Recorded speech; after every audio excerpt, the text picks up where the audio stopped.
एक मिनिट एकच मिनिट घे. माझा प्रश्न आपल्याबरोबर हां आपल्याबरोबर आमदार गोपीचंद पडळकर आपल्याबरोबर आहेत सध्या. गोपीचंदजी, महत्त्वाचा प्रश्न असा आहे की रोहित पवार जे आहेत ते म्हणतात की 29 तारखेला संभाजीनगरला शेतकऱ्यांसाठी मी आंदोलन करणार आहे.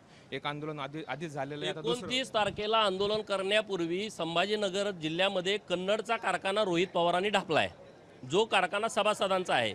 पहिला तो कारखाना सभासदांच्या नावावर करा आणि मग रोहित पवारांनी हे नाटक करावं. हे नाटक लोक ओळखून आहेत. ज्या सभासदांनी त्यांच्या पत्नीच्या गळ्यातलं मंगळसूत्र विकून, कानातलं विकून, शरडं करडं विकून, धान्य विकून सभासद फी भरली आहे, त्या सभासद फीवरती हे कारखाने उभा होते.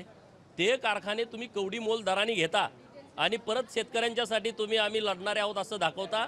पहिल्यांदा तो कन्नडचा कारखाना सभासदांच्या नावावर करा आणि मग तुम्ही संभाजीनगरला तुमचं काय आंदोलन आहे, मोर्चा आहे ते करून टाका. पण त्यांची मागणी योग्य नाही. त्याच्या मागणीला कोण कुत्र खाते का? त्या रोहित पवारच्या मागणीला काय अधिकार आहे त्याला बोलायचा?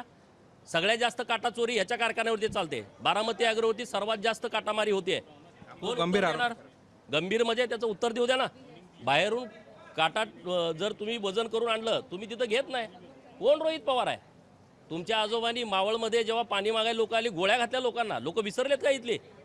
सांगलीमध्ये जेव्हा चंद्रकांत नलावडे नावाचा शेतकरी ऊस दराच्या आंदोलनामध्ये सहभागी झाला होता, पोलिसांनी त्याला गोळी घातली, मारून टाकला शेतकऱ्याला.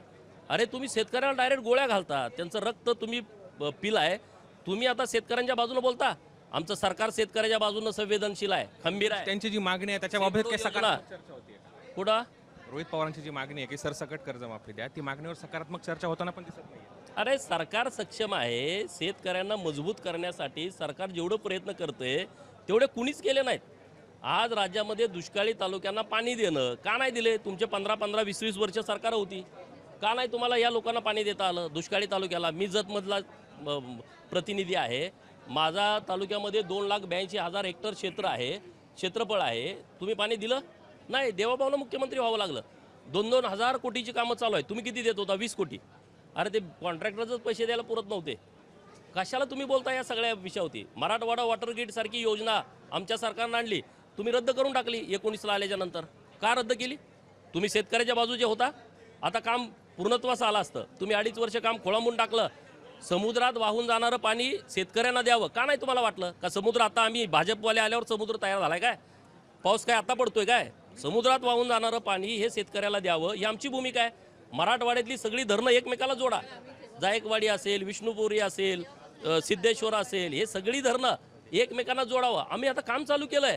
नदी जोड प्रकल्प अटल बिहारी वाजपेयी साहेबांचं स्वप्न आता आम्ही सत्यामध्ये आणतोय. आम्ही शेतकऱ्यांना कायमस्वरूपी पायाभूत सुविधा देणं आणि त्यांच्या आयुष्यातलं कायमचं दारिद्र्य हटवणं यासाठी प्रयत्न करतोय.